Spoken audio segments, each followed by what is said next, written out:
Loading it now.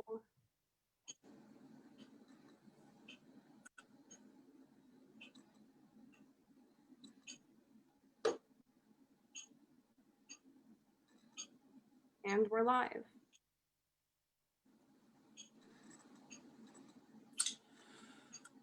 Okay, I think we should probably get started.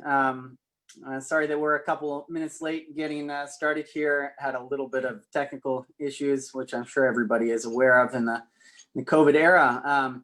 Hello and welcome everyone to our discussion about rural development in Vermont. I will be this evening's moderator. Zacharia Watson. I currently serving my first term in the Vermont House of Representatives. I represent Heartland, Windsor, and West Windsor. I'm a progressive and serve on the House Commerce and Economic Development Committee. I'm not seeking re-election this term, which is why I will be asking the questions instead of giving responses. We will instead hear from candidates for both House and the Office of Governor, as well as experienced professionals who work on rural development issues in Vermont. Before our panelists introduce themselves, I would like to thank Lisa Gerlach and the Vermont Progressive Party for organizing this forum, discussion, and similarly important discussions across the state. I'd also like to thank our panelists for participating in this discussion and all our visitors who are tuning in the unit, millions of them, I'm sure. Now more than ever, it is important that as leaders in our communities, we can exemplify courtesy, kindness, and respect to each other while participating in important and relevant dialogues with people with different points of view. Tonight is not a debate, it is a discussion so that we can explore both the challenges and solutions which our rural state is facing. It is common knowledge in the Vermont legislature that there are no simple solutions to any problem, so we are not looking for sound bites tonight. We hope to really dive into the depths of creating a sustainable rural lifestyle and economy in Vermont. While this event is being organized by the Vermont Progressive Party, this is a nonpartisan discussion. And so the organizations who are represented by our panelists are in no way associated with the Vermont Progressive Party. Discussing rural development is an important topic because while a large percentage of Vermonters reside in Chittenden County, most of Vermont is rural. And if we want to continue to maintain our image, our reputation, and to continue to be strong economically, environmentally, and culturally, we need to be working to find solutions for our urban and rural areas. Tonight, I will ask our panelists questions, and they will each have up to 4 minutes to respond. If panelists would like to add something or to something another panelist has said, please raise your blue hand or type it in the chat section, and I will follow up with you. And as I call on each of our panelists, ask you to introduce yourselves, tell us who you are, which organization you represent, or office you're running for, or race that you're in, as well as your background in relation to the topic of rural development. So let's start with Representative Robin Chesnut-Tangerman.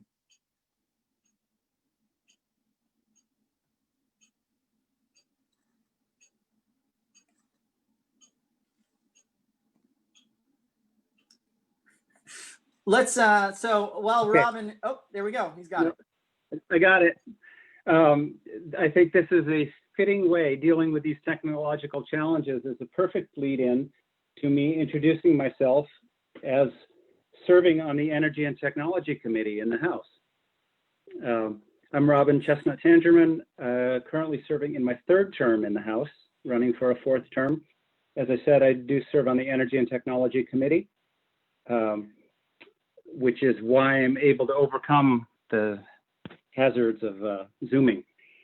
I live in Middletown Springs. I represent the Rutland-Bennington district, which is 5 small rural communities. In my legislative district, there is not a traffic light. My town is 750 people.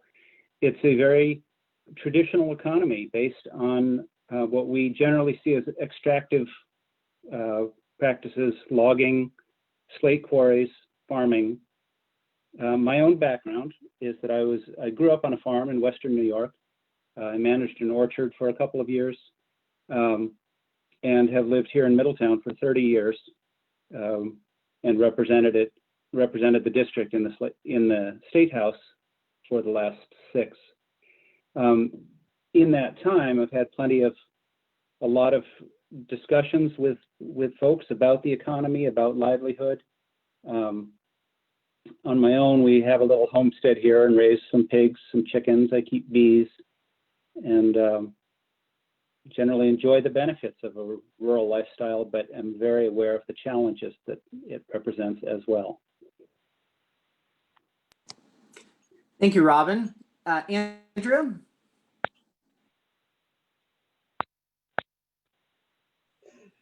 You broke up a little bit there, Zach. Hi, everybody. I'm Andrea Stander. Most recently, I've been serving as a policy consultant for rural Vermont. Prior to that, I was the executive director of rural Vermont. For those who may not be familiar with the organization, it is a small nonprofit advocacy organization. It's been around since 1985, advocating primarily for policies affecting rural people and particularly farmers. As some people probably know, it was founded by Anthony Polina and a group of other community organizers back in 1985. And so I've been working with rural Vermont for the past 9 years. And I think that has given me the opportunity to spend a lot of time in small communities around Vermont. And I have represented rural Vermont in the State House in the legislative process, but rural Vermont is a grassroots organization. So a lot of what we do is try and bring people to the legislative process, to the public policy process, who are being affected by the policies that are being created. So I believe really strongly in the need for rural voices and people from rural communities to be part of these discussions. I also spent a good bit of time as a community organizer in rural Montana, working with the Northern Plains Resource Council, and did a lot of work in that context on natural resources issues, particularly clean water and the impact of industrial mining on small communities, both economically and environmentally. And I also serve on the board of 350 Vermont. So I view everything these days through the lens of climate change. And I think rural communities are being significantly impacted, but they also have a significant role to play in how we can mitigate climate change and respond to it. So thanks again for the invitation to be here tonight, and look forward to the conversation. Thank you, Andrea. And now our Lieutenant Governor, David Zuckerman. Well, thank you, Zacharia, Ralph, and everybody else on this panel. So to introduce myself, I'm David Zuckerman. I'm an organic farmer, and I'm the Lieutenant Governor, having also served for 18 years in the legislature between the House and Senate, and a candidate now for governor of Vermont. And certainly as a farmer, I recognize some of the issues farmers face in terms of getting supplies, neighbor issues, trying to make a living off the land. But in the broader context, I think there's a number of different issues that are pretty relevant to our rural economic development opportunities. We know that broadband is a big issue, one that really has not been tackled the way it needs to, both to bring economic development opportunities and jobs to rural areas, but also marketing opportunities for farms, educational opportunities, as we now know, with kids trying to learn remotely and teachers being able to teach. I think it's related to the climate crisis, and if people are able to commute 1 or 2 days a week with decent broadband, we could reduce some of our commuting transportation by 20 or 40%. So the connectivity in that regard, I think also issues around human services and access to human services in many rural communities is really difficult with regional hubs that are sometimes far away, especially in single car households, which relates to transportation issues in rural areas. And I'd add childcare is a big issue in a rural area, particularly for folks that have to drive 20, 30, 40 an hour worth of time to get to work, having access to childcare than to be able to work. So there's a whole ton of different issues. But I think I've bounced from my background to my next topic, so I apologize. But my background is in farming, policy development, and we'll talk some more. Jumping the gun on that one, David. Thank you. Yep. And now for Kevin. Thanks, Zach. I'm Kevin Geiger. I'm the senior planner at the Two Rivers Ottauquechee Regional Commission, which is one of 11 regional planning commissions in the state. We cover 30 towns in East Central Vermont, from Newbury down to Heartland, over to Plymouth, and up to Granville. So that chunk of the woods. I've been here 21 years. And before here, I was 7 years up in the Northeast Kingdom and was the assistant director at that regional planning commission. Now I live in Pomfret, and I'm the town moderator, and I am not running for office, except for moderator again, I guess. I like rural areas. I believe that the future actually is rural, and I particularly enjoy working with rural people. I've worked for 86 towns now through my career. I'm just going to tell you one brief story that to me kind of coalesces rural, and it's one of my favorite experiences. Is I was eastbound on I-93 one night in a snowstorm from St. Johnsbury, and I saw a car in the opposite direction go off the road, plow into the median. So I stopped my little Honda Civic, got out my shovel, trudged through the deep snow across there. A pickup truck heading the other way stopped. Driver got out. He backed up, put a chain on the car. I shoveled around the car. We just nodded to each other. When he was ready, he pulled it out. We just nodded, and then we left. And to me, that's kind of an essence of rural. There was no fuss. We didn't talk about helping. We just helped each other. We were ready and able to do it, and we did not wait for the government to show up. Thank you, everybody, for the introductions. I'm excited to continue this conversation with so much experience and breadth of knowledge. So we'll get right into our first discussion question. So we would like to ask each of the panelists, what are some of the most pressing issues rural communities face in Vermont today? And I believe we've talked to you each individually before this, and each of you have different issues. David's already launched in and told us all of his. So again, you each have about 4 minutes. If we can keep it shorter, that's best. So let's go in reverse order. Kevin, why don't you start us off? Sure. Oh, changing it up there. All right.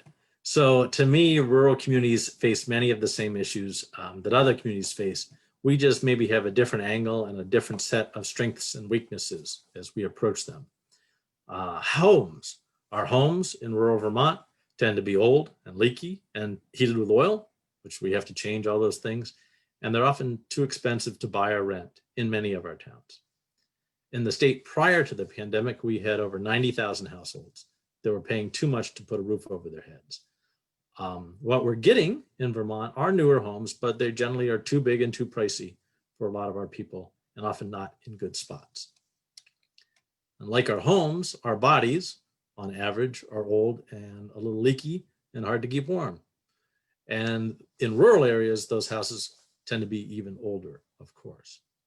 And so we have to work on that. We also have lots of older people that we need to replace in our workforce going forward.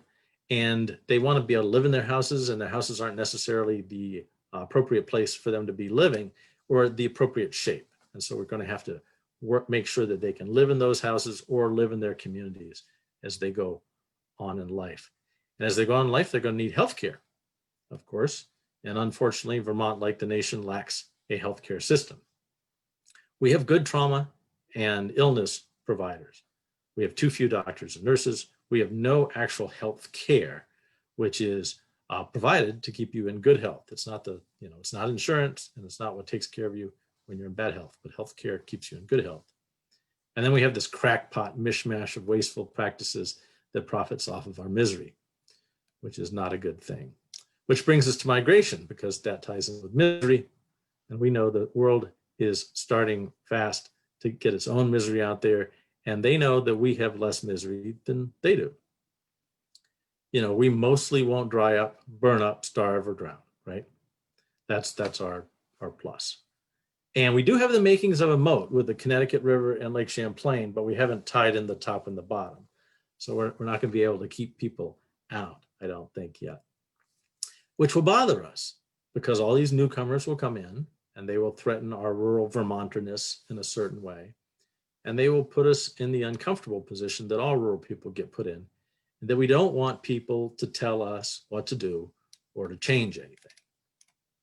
Now, I've worked with dozens and dozens of towns and hundreds of officials, and I work as a land use planner. And that field and legislation, I imagine, boils down to the same thing, which is discussing the likely future and then figuring out what you're going to do about it, which inevitably just involves deciding on a mutual idea and telling somebody that they can't do something because you're trying to do something else. And to me, that is almost an overarching issue that we face in rural areas, is that we value our independence and our freedom, but we can let a one-dimensional version of that get in our way. And so I'm going to take us back to that story in the beginning where, we were rural, we were just doing our thing out there in the interstate, nobody was telling us what to do. And that myth a little bit forgets the other parts because it forgot that we were in a modern capitalist, severely complex industrial society that creates cars. It forgets that we had a federal highway we were standing on that the federal government made and paid for. And it forgot that we were going to have state plow trucks coming by and keeping the road clear. So there's all these other pieces that are going on. And I think we have to keep those in mind. And that's how we have to fit in some of that kind of independence side and the bigger picture side. Back to you. Thank you, Kevin. Very succinct. I guess we'll move on to David. So, well, thank you. And I did jump the gun earlier. I mentioned some of the panelists. I've been up since 4:30 this morning when the grain delivery truck came and my eyes zipped to the wrong place. But, there are, I think, as Kevin mentioned, sort of incredible assets in our rural communities and real challenges facing our rural communities. We statistically are actually doing slightly better than on average around the country, but rural counties, counties under 50,000 people, are losing population at about 62% of the counties across the country are losing population. Now in Vermont, counties under 50,000, we're at about 50% are losing population. So we're doing a little better, but it's still, better than not good is not a great bar. So, why are we losing population? Well, in some respects, we don't have a major city. We don't have major ports. Real manufacturing base all over the country has disappeared. And so I think some of the things we have to think about are what are going to be the areas where we can revitalize our rural communities. And some of that, I think Kevin alluded to that, is partly through government investment and partly through individual ingenuity. It's, where these things come together that we can maybe build an opportunity to thrive. And, in many respects, I see broadband as being what was the rural electrification, rural telecommunication, and even the highway infrastructure system, all of which don't make sense economically from a capitalist perspective to just have some business build, but they are the pipelines, they are the networks that then individuals can hang their fruit on those trees and get that work going. So I really see a big issue being broadband, helping small rural businesses either market their products, develop products, or do internet-based business. You could be an accountant, you could be an architect, you could be a marketing person, you could be a designer. And where we have an advantage in Vermont, and almost every corner of rural Vermont is you're only a few hours from major hubs, whether it's to the south with Boston, Connecticut, New York, southwest with Albany, north with Montreal. We could have businesses based in Vermont that connect to businesses nearby. And that's an advantage that we have compared to rural Nebraska or Wyoming, where you're just not close to those areas. We also have people to market to nearby for our good quality product that we can make, but that's also a transportation issue. And so to me, transportation over broadband and transportation of goods and services are both pretty darn connected. And finally, I would say childcare in rural areas is a real struggle. Kevin talked about housing and the opportunity of affordable housing, but also if you are driving 20, 30 or an hour to work, having childcare to care for your kids all day is pretty critical. That's been a real challenge in our rural areas. So those are some additional areas to what Kevin said, and I think the others will probably add some more. Thank you very much, David. Andrea. Thanks, Zach, and thanks to everybody. I'd like to focus for a moment on something that I feel kind of unites us all, which is if we're lucky, we get to eat every day. And I think what the pandemic has done, among other things, is illustrated to us how fragile our national corporate driven food production and distribution system is. Rural Vermont's been advocating for a long time to build in support so that our local food systems can be more robust, that we have a more decentralized distribution system so that we don't have food traveling hundreds, if not thousands of miles to get to us, and that our local infrastructure for production of food is supported so that not only can the farmers thrive, but the value-added food processors can thrive in creating high-quality products that local people can use. And then there is that opportunity that David mentioned to market to the nearby areas. But I think we really have to focus on thinking through how can everyone be fed. And it's true, we can't grow all the food we need, but we can grow a lot more than we are. And we can make some adjustments to how we manage our land so that we can produce more food. Some of the things that I think are really important is looking at one of the things we do really well in Vermont, which is grow grass.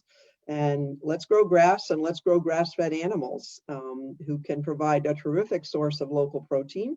And we also need to build some additional infrastructure so that the processing of those meat animals can happen locally and not have to depend on the system that failed so miserably in the early days of the pandemic. And I think that all of that has to happen with a really strong lens, through a very strong lens of racial, social, and economic justice, so that we're making sure that everyone who wants to participate in that system, in that food system, whether as a producer or as a consumer, has a fair shot at doing that. And I think the other issue that I feel really strongly about that's related to that is our land use patterns in the state. We have tremendous assets and resources. I think Kevin's right that part of the reason that Vermont is very attractive to people right now is because we don't have some of the threats that other parts of the country do. But climate change is coming to everybody, and we experienced some significant drought this year. We still are very dry. We don't know what the winter or spring will bring. So we have to build in some safeguards against that fragility and make our land use patterns more productive and protective of the climate. And we have a lot of forested land in Vermont and a lot of opportunity to manage that forested land for the climate and also for the products that it can produce that we can use locally. And keep ourselves fed and housed in a self-sustaining sort of way. And I'll stop there and see what else comes up. Thank you very much, Andrea. And for our last person to answer the question, Representative Chesnut-Tangerman. Thank you, Zach. There've been a lot of really good ideas here or commentary here, and I'd like to just tell a little story that encapsulates it for me, which was a few years ago. I was teaching at-risk teens at a remote place called Smoky House in Danby, and I was participating in a wilderness first aid course. And somebody asked, well, why are you doing wilderness first aid? This is farm country, it's not wilderness. And the trainer said, if you're more than an hour away from medical care, you are in the wilderness in medical terms. And he said, by the time you call somebody, they come from Rutland, get you, stabilize you, get you back to Rutland, it's over an hour. This is wilderness. And the same, so we were there in small town Vermont in a medical wilderness, a medical desert. And the same holds true for food deserts and energy deserts and medication deserts. I talked to constituents who are driving more than ever to go further distances to get medications that they need that are not available due to the pandemic supply chains being disrupted. I talk to folks who work, at a relatively low-paying job 50 miles away from where they live, and they're in an energy desert, and they have to drive to get gas. Then they have to drive to work, and all of these are problems in creating undue burdens on those who often have the fewest resources, financial resources. Kevin talked about weatherization and older housing stock. The energy burden on rural communities is often much greater than it is on urban communities. Rural communities often spend 45% of their energy money on transportation, just to get to and from work, and another 35% on heating that drafty old house. And all of this being, or the majority of this being, fossil fuels that are not created in Vermont, but are brought in, and $2 billion a year goes out of state to pay for those. And increasingly, I would say our traditional economies like farming, unless we adapt, we're trying to compete on a commodity scale. Dairy in Vermont is still really focused on commodity milk production, and we lose at that game when we try to compete head on with the mega farms in Wisconsin and California. If we treat our crops as commodities, rather than really trying to maximize the value-added aspects and the producer-to-consumer relationship, rather than a commodity-based industrial relationship. David, I loved your passing reference to the broadband as a federal highway.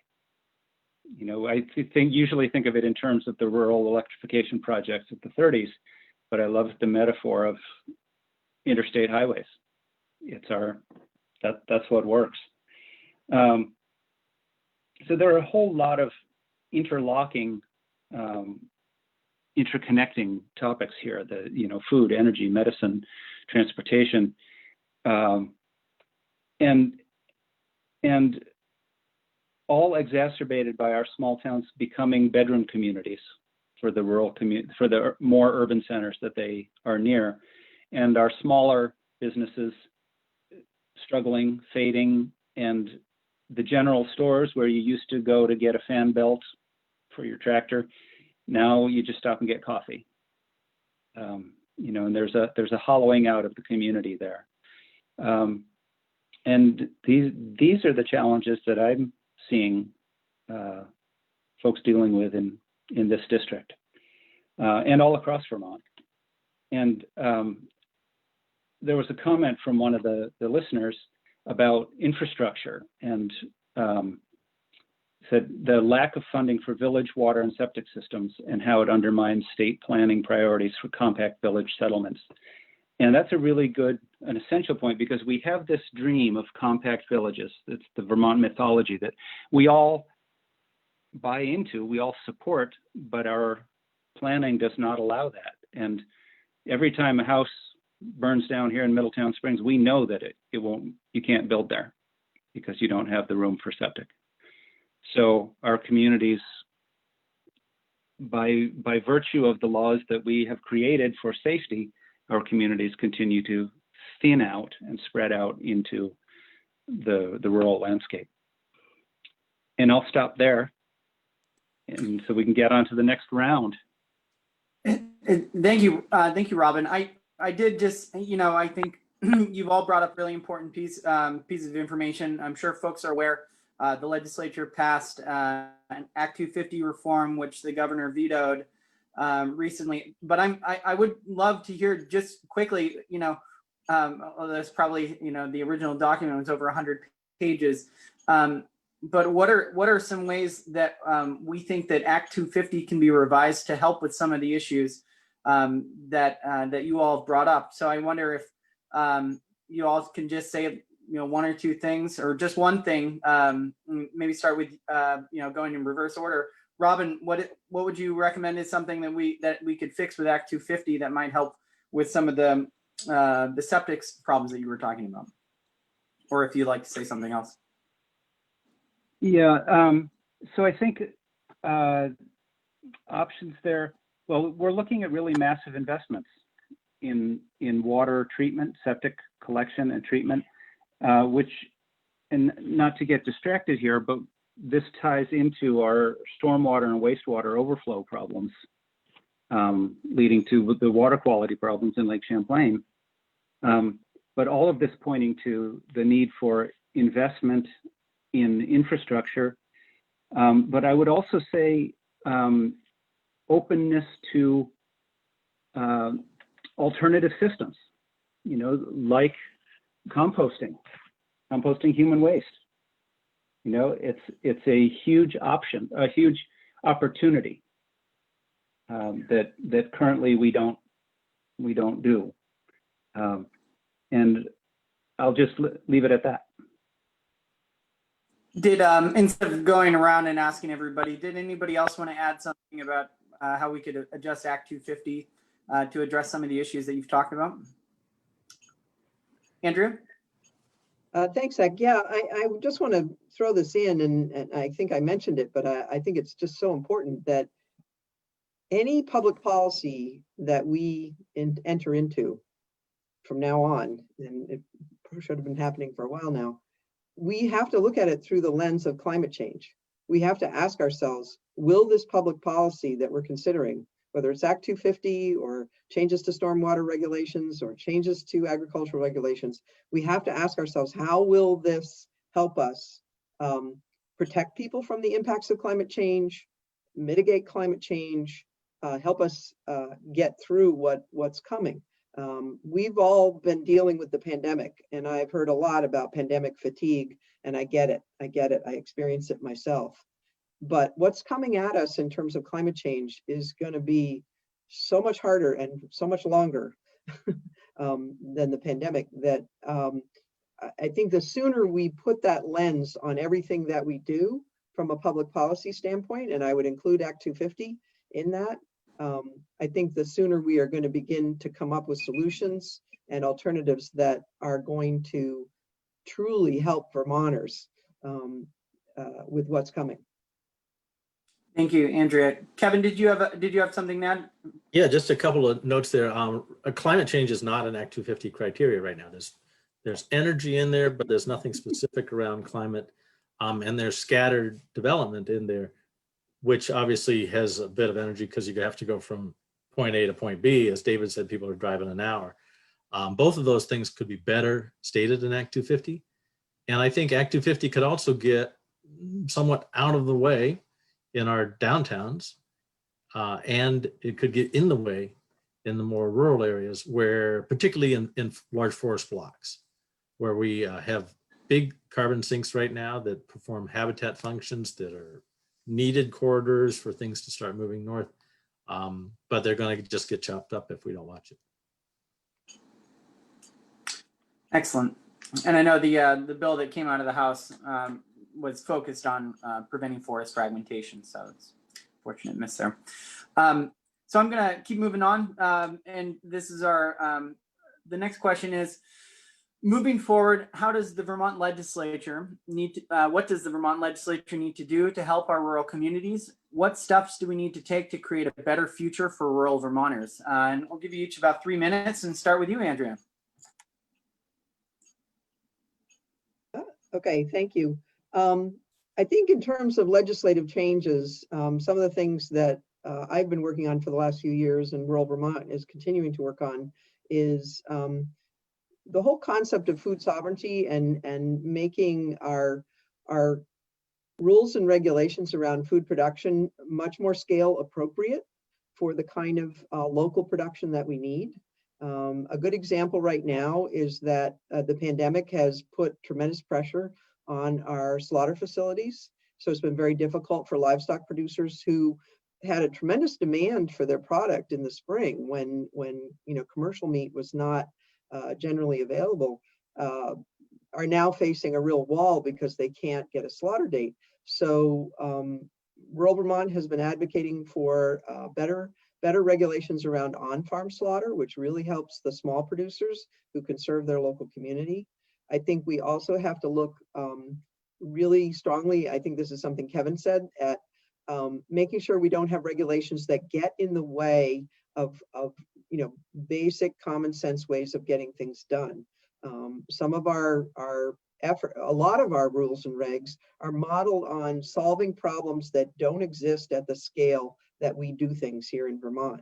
They were created to address the scale of huge agribusiness production and distribution, and that is not the case in Vermont. So I'd like to see that be addressed from a regulatory standpoint, and some of that is legislation, and some of that is direction to our regulatory agencies.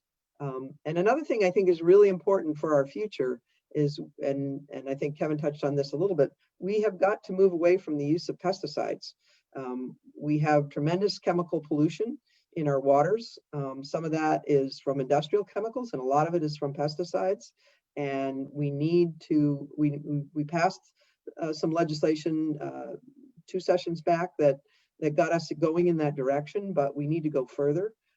It's one of the ways that Vermont can distinguish the products and food that it produces, is if we can begin to move us away from pesticide heavy production. So those are a couple things that come to my mind. Thank you, Andrea. David. Yeah, I mean, there are so many different things to touch on, and I want to piggyback a little bit on Andrea's comment, because I remember when COVID struck, along with banging the gavel on March 13th to close the Senate, the last in-person meetings we all had. Also returning home to my farm, where we had about 20,000 pounds of primarily carrots and a few other things in the cooler still from the fall harvest that we've just had now, equivalent, and how quickly that food went out in those next couple of weeks. And, we had this time of year, we might have 70, 80, 100,000 pounds of food, and maybe, a few thousand pounds of meat.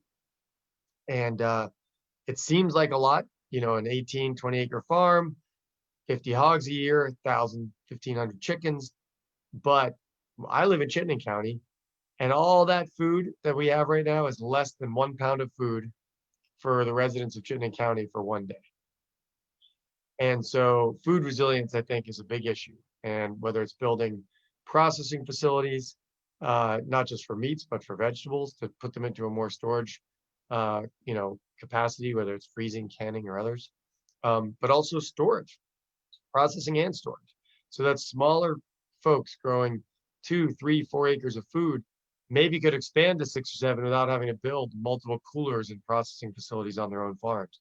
Where can we, either as communities or statewide, support communities building those kinds of facilities to make Vermont more food resilient throughout the year, which would also be an economic boon for the farms. But also we could look at carbon sequestration and regenerative agriculture. And what kinds of practices could the state support farmers with, where we're paying farmers not only for the food they produce, but the carbon they put in the soil to build that soil, to make it a better sponge for heavy rains, a better container and holder for those rains so it doesn't run off into our rivers, and better economically for our farms so that folks can eat more locally. But along with that, it goes to tackling the issues, I think, as Robin talked about, with healthcare. We don't really have, and actually, I think Kevin mentioned it too, we don't really have primary healthcare in our rural areas like we need. So maybe there's places for the state to augment, the financing to get primary care doctors to repopulate our rural areas, helping pay down student debt or something. Because good primary care actually will reduce our overall healthcare expenditures, because we'll be able to catch chronic illness at earlier stages. We'll be able to catch cancers at earlier stages with regular checkups. Businesses will lose fewer employee workdays with more regular primary care checkups for people. So didn't even bring that up as an issue earlier, but I do think it's part of the solution.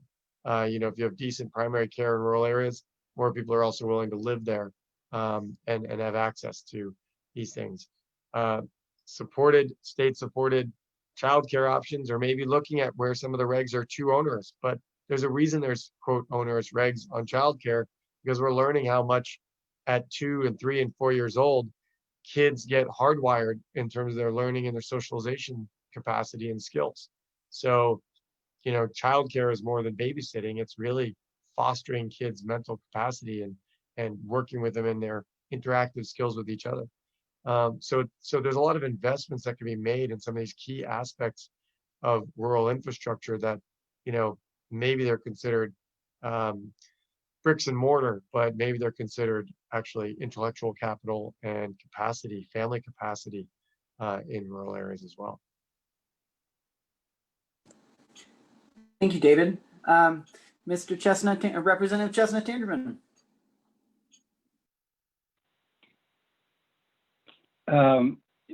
Boy, there's such rich discussion here. It's hard to know. I keep getting distracted, wanting to comment on all of this. I'm gonna touch on one area that hasn't been touched on yet, and then I'm also going to go back and comment on Andrea's topic.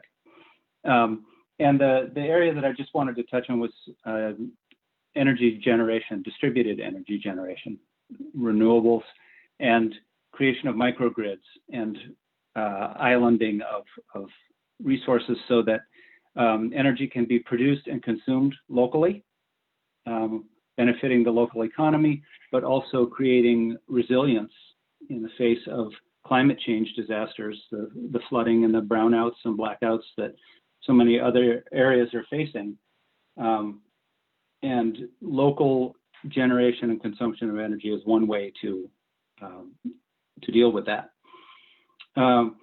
Something that I would really like, well, something I've been really happy to see as a result of COVID is the revaluing of local food systems and people rediscovering the joys of the food that their local farms are growing. And you go to a farm stand now, and it used to just largely be produce from that one farm. Now they're all carrying each other's. And there's been this cooperation, collaboration that is really feeding the whole local food industry. And I hesitate to use the word industry for all of these small businesses, but for these small businesses to collaborate and support each other and to be valued by the communities in a way that they have not been in recent years. And what I would love to see, I'm going to give 2 specific examples of how this can be supported by the state, by our rules and regulations. And one is the work that the Vermont Farm and Food Center is doing in Rutland. And the vision of creating a food center with commercial kitchens and commercial storage that are available to small growers, small producers. So individual farms don't have to invest in these really capital intensive equipment, but can share them in common, which is a great opportunity, great potential there. And I want to give a shout out to Greg Cox for his work doing that and holding that vision and making it a reality, such as it is so far. The other thing that I want to mention is just a farmer in my district. His name is Brian Leach. And David, you came down and met him one day, and he's been working on a slaughterhouse system based on shipping containers. So it can be replicated, it can be compartmentalized, and it can be moved. It could be taken to a farm, and there's one container is a slaughterhouse, one container is processing unit, one container might be packing, one is a freezer unit. And these are all things that he's just building them on his own in his barn because he happens to have an engineering degree from Cornell. But he raises beef cattle, grass-fed beef cattle. And this is the kind of future that we can and should be supporting, both monetarily and regulatorial, in terms of regulation. So those are 2 examples where I see innovation happening. because of the vision of individuals. And this is where I think our job is to support them leading. And I know Kevin's next, but can I add one quick thought on that for a little bit of discussion? Yeah, sure. Go ahead, David. Well, one of the things I've found interesting, and Robin touched on how farms and farm stands are adding more and more products from other neighboring farms. So you might have a vegetable farm with cheese from one farm and cider from another and honey from another place.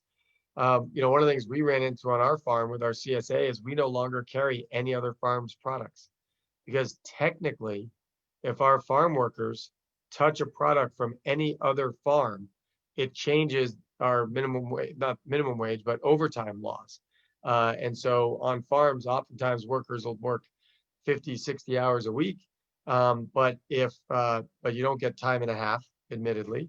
And if you then have a farm stand that has cheese from somewhere else, or a CSA person working on your farm who then touches one block of cheese from another farm, every hour over 40 is suddenly time and a half. And so you can't make the margin if you're paying above board to do that all the time. So we either need to figure out a way to adjust that so that if you have a farm stand that's still primarily your own products, or, there's got to be some conversations around wages and wage laws, which are also important. You want to protect your workers. So there's this whole challenge of farms earning enough at their farm stand for their product and being able to pay their workers what they deserve. And these are still the conundrums that many, many small farms face, and we got to work to tackle that. So sorry to jump that in there, Kevin, before your opportunity, if you were going to speak next. Thanks for sharing, and we can have some time to discuss. I'll have a couple minutes at the end here. But Kevin, why don't you take us away? Sure.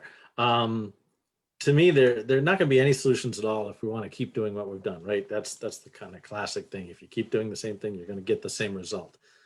So in homes and healthcare and in migration and in that rural mindset, I think we need to make some changes. We know how to build energy efficient and affordable homes. They're just not being built. We build a few, but we need tens of thousands of them being built. And to do that, we're going to need a whole bunch of things, including a taxation, to me, that works right. The market is not going to build them on its own because the market has not built them on its own. And so I think that's one of the biggest shifts around housing and some other places, is we have to get rid of the fallacy that the market's just going to solve it, because the market has not solved it. And that there's a proper role for government to then intervene and get the thing that we want, because that is, of course, the role of government, is to get the stuff that you want.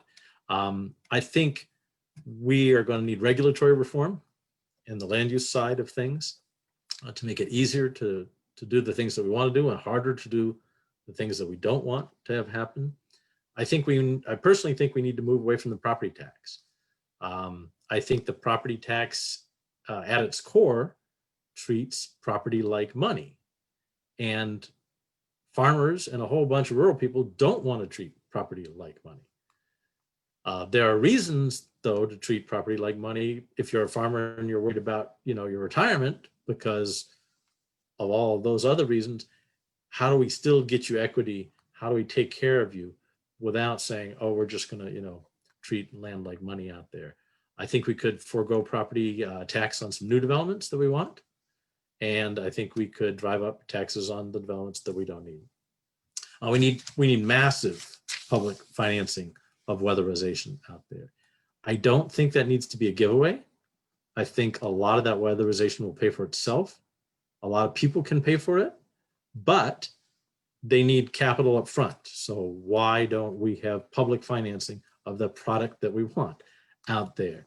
And I think most of all, what we need, I call it a public utility. It could be a nonprofit, but it's a thing, a service that builds or retrofits or does other things that we want to have done.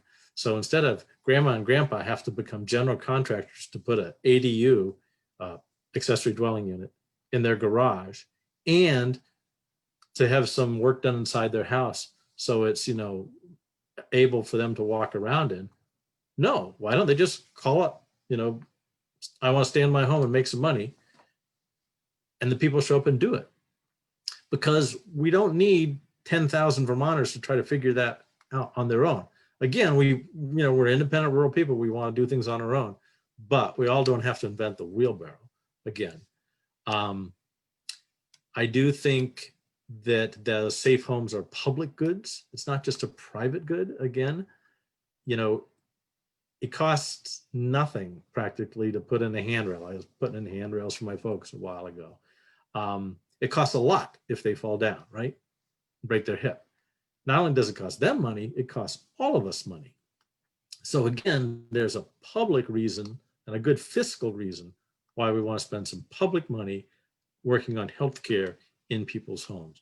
I think other people mentioned it. I know David did. I think Robin may have mentioned getting doctors and nurses out in our rural communities. There's no reason we don't have a doctor or a nurse in every town that is a public service out there. I know some towns have actually done that. Some towns in Vermont have actually gone to the trouble of kind of having a town nurse. But there are a lot of ailments we can take care of without, $250,000 MRI machines and expensive stuff, just by having somebody who's trusted being able to look at you before things get too bad out there.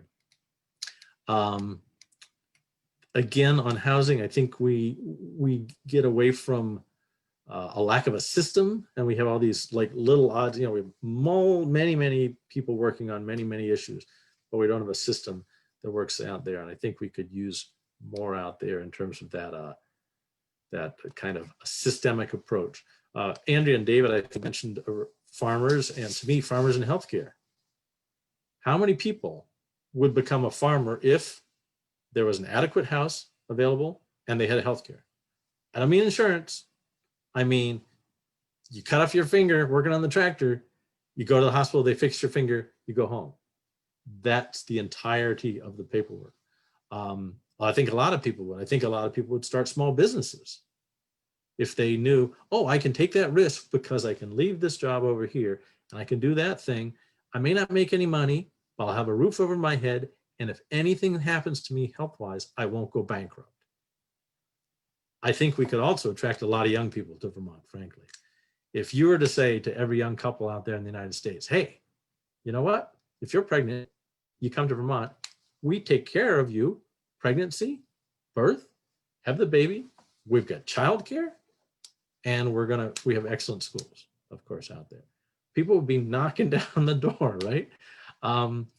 But why don't we do that? Well, we don't do that because it's not somehow our issue.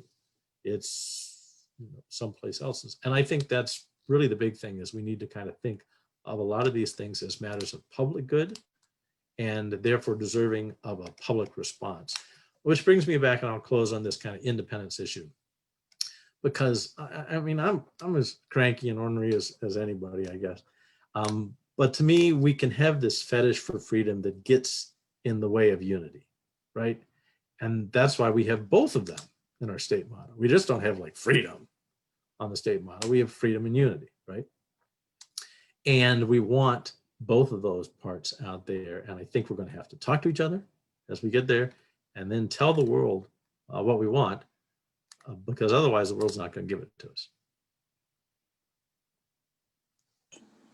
Thank you, Kevin. Actually, thank you all for your responses. I think, when I'm hearing you all, I'm hearing really two different things. That there are policy solutions that can get rid of some of the red tape that'll make things easier, but there's also a need for investment into our economy, into our rural communities. We need to be, and it's a lot of it is sort of undoing what Kevin referred to, this idea, this false idea that the market will take care of itself, but we know that's not happening. Broadband is not in every corner of Vermont, and that it does require some public intervention, and that in itself will stimulate our economy, very much like wilderness areas will not necessarily work in an environment that is so mutated by our current system. Our economy is shook by the pandemic. We're in potentially a recession. I think we are in a recession, and I think things are going to get potentially worse before they get better. And we're looking at some pretty major budget shortfalls next year. but that doesn't mean that we should stop investing in these programs because we need them. And so I would like to open it up. I'm curious if folks have ideas about how do we fill that gap of the budget shortfalls with raising revenues to for those needed investments. And Kevin, I heard you talk about not using property tax anymore. I was curious if Andrea, Robin, David, if you had anything else to add about how we fill that budget gap. I'll give you one thing on taxes and development. Right now, if we've got a dead building out there, right, and somebody would want to fix that up, we're going to charge them taxes, property taxes, on all that new value they add to the building. Why? They're doing the thing that we want them to do, and we're not losing any money. We're not going to get any less money. We're just going to get less money than we would have otherwise. So why don't we have them fix up that building? We keep their property taxes low for a while. We get all the taxes from the sales tax. We get all the income tax for the people working on the building. We get people working on the building using our, delis and stuff, buying gas. We get people living in the building who can now work in our community and be part of our social fabric. So many ways to make the world go round, and it doesn't cost us any money, but some people perceive that as a giveaway or something, and it's just getting in our way. Thanks, Kevin. Andrea, I saw that you had your finger up there. Yeah, I want to, I'm going to put on two hats here, which is, I think one of the things I'd like to really put front and center is it didn't get very far last session. I hope it makes a much bigger entree into the next session, which is the Green New Deal legislation that Senator Polina has proposed, because that contains a methodology for generating some of the revenue that we need to make these kinds of investments by asking those folks of our highest earners in the state to chip in a more substantial piece of the puzzle. And I think that that is something that we've seen considerable indication is acceptable, and that people are willing to do that. And then the other thing I think is that we need to revive the notion of the commons.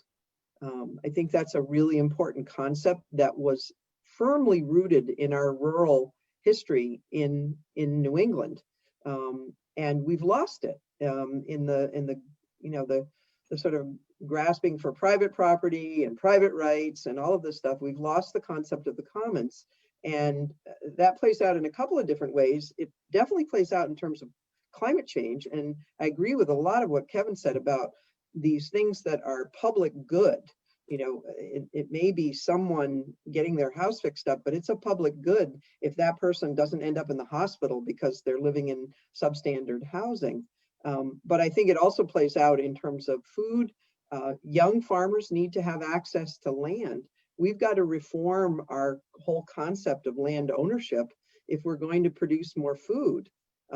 Young farmers don't have the money to buy land, but they can work the land if doing so doesn't represent, throwing their lives down the drain, because they might end up getting kicked off that land. So we need to revise things like leasing arrangements and ownership plans and things like that.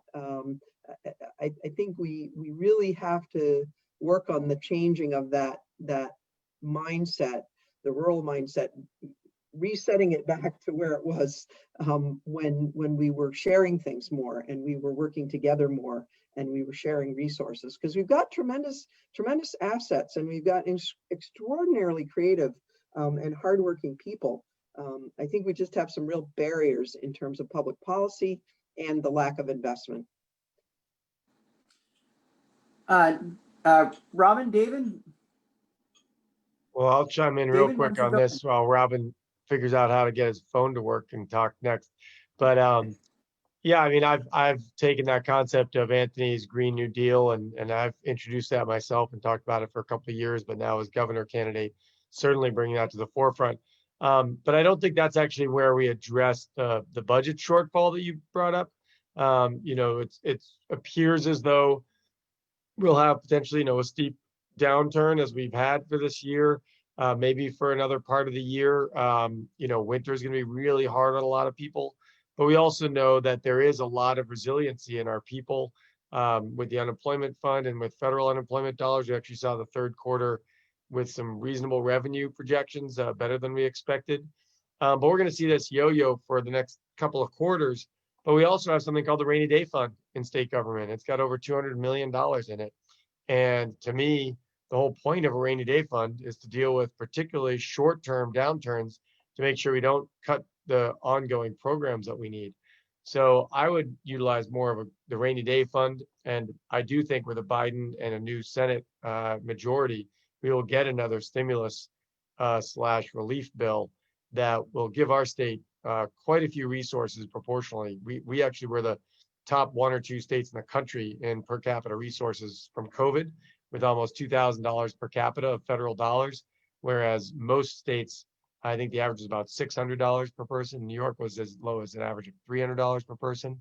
So we can use that money to maintain our budget and possibly even invest in many opportunities like weatherization. But if that's not there for weatherization, my idea of a Green Mountain New Deal would be to put significant millions of dollars into weatherization, broadband, and affordable housing as some of those infrastructure needs of our rural areas. And I would just throw in that one of the things that characterizes Vermonters is we can do more with less than almost anybody on the planet. I've seen it over and over again. The small amounts of money that some of the farms are getting through the COVID funding is going to be borne out with huge increases in their ability to feed people. And we need to keep recognizing that creativity and the work ethic is out there, and we can really turn some of this money into extraordinary improvements. Absolutely. Robin, last words. A lot of these investments that we're talking about, whether they be primary health care or weatherization or infrastructure, particularly in terms of infrastructure that deals with resilience and recovery from extreme weather events caused by climate change. I think we need to change the lens that we view these investments through. One of the great successes of Energy Vermont has been monetizing the idea of savings, of putting a value on the money that is not spent. And if we adopt that approach with healthcare, primary healthcare, with infrastructure, with wastewater, stormwater management, I think it opens up worlds of possibilities to us where we see these not as expenses, but as savings. Well, thank you all very much. We're way over, we got started a little bit late, but just again, want to thank our panelists. Want to thank the Vermont Progressive Party for organizing this, and of course, everybody for tuning in today. If you like what you saw today, please continue to support the Vermont Progressive Party by visiting progressiveparty.org. You'll also notice that the individual organizations, as well as our candidates, their links are posted in the Facebook comments section. Please go ahead and support them. And if you haven't done so already, please make a plan to vote by Election Day, which is next Tuesday, November 3rd. Thank you all. Everybody have a nice evening, and it's a pleasure working with you. Thank you, Zach. Appreciate it. Everybody else, great chatting. Thanks, everyone. Thanks, everybody. Stay safe and vote. Thanks, Yes, take care. everyone.